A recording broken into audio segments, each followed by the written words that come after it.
हो लागल बा तोहरे से मन के लगनवा, तोहरे में बसे लागल बा मोर परनवा, तोहरे में बसे लागल बा मोर परनवा।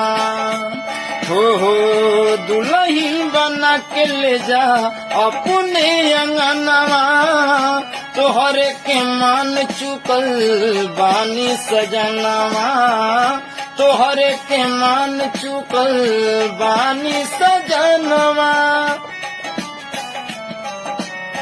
मेहंदी बन के रच गईला तू दिलवा के भीतरी बस गईला तू, तोहरा सिवा कुछ ना बुझा, तोहरा सिवा कुछ ना बुझा।